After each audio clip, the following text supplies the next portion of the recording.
everybody. I am making cinnamon rolls today and wanted to show you the process. So in this bowl I have flour, a little sugar, some salt, and then 1 packet of dry yeast, and I use the Fleischmann's active dry yeast.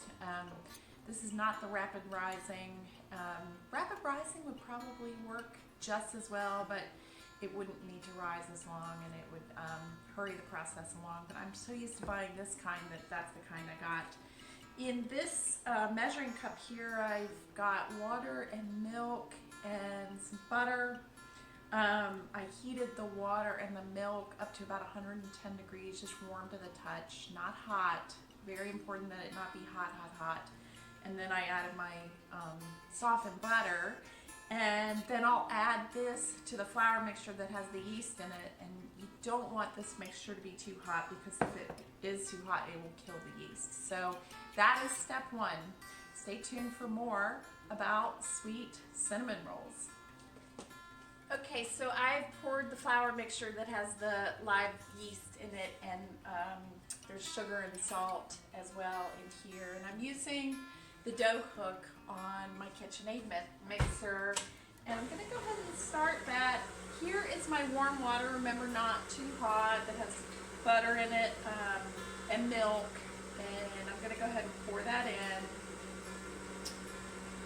When looking for a recipe for these cinnamon rolls, I really wanted a dough that called for butter and an egg, because I feel like that just makes it a little more rich and delicious, rather than just a white bread dough. I wanted something with butter and egg in it. So I'm also going to add this lightly beaten egg, and I'm going to let the dough hook mix for about 5 minutes. So that's sort of like the first step.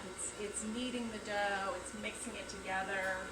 I'll scrape the sides, and if the dough is still pretty wet, I'll add more flour, about 1/4 cup at a time, until it sort of pulls together, doesn't really stick to the sides of the bowl anymore. So this recipe is one of those funny recipes where you just add the flour until it looks right. So I'll keep doing that, and then we'll come back and I'll show you what it looks like. Okay, so I added about 1/2 cup more of flour, so that makes a total of 3 cups on this recipe. And now I think that's enough. The dough hook is kneading the dough. I'm going to turn it off soon. I think just a few minutes of this max is plenty. Okay, so after I mix the dough in the KitchenAid mixer, I let it sit for about 10 minutes or so, and it feels good. It's not sticky anymore. It doesn't stick to my hands. And so what I'll do now is I'll roll it out to about a 10 by 16 rectangle.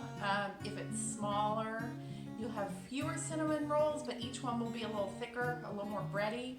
If it's thinner and larger, then you'll have more cinnamon rolls, sort of a little less bready. I'm shooting for a little in between. So I'll roll it out, I'll put the cinnamon and sugar on the rectangle, then I'll roll it up. I will slice it into little rounds, little spiral rounds, and then I'll put it in my baking pan to rise. Okay, during this part you'll see that I am rolling the dough, like I said, about a 10 by 16 rectangle, spreading the butter, and then adding the brown sugar and the cinnamon. Lots of cinnamon on this recipe, 4 tablespoons, but it needs it, so use all the cinnamon, then you roll it up. And I sealed the edge there with some water to make it stick.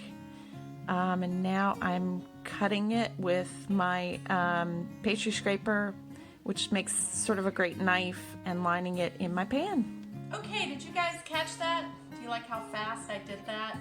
So I rolled the dough out, I rubbed it with the butter, and then I put the brown sugar and the cinnamon on top. And this recipe calls for a lot of cinnamon. It's going to be delicious. So here they are in the pan, and they will need to rise until they're double in size. So I would say at least an hour. It just depends on how warm a spot you're putting them. You don't want them in a spot that's too hot, or they'll start to sort of cook on the bottom. I actually don't love to place them on my stovetop when I'm preheating my oven because it just gets a little too hot.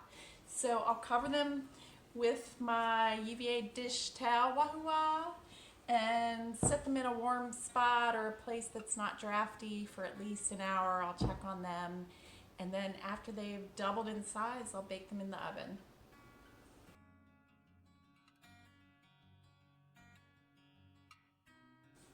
Okay, everybody, we have cinnamon rolls. They are still warm out of the oven.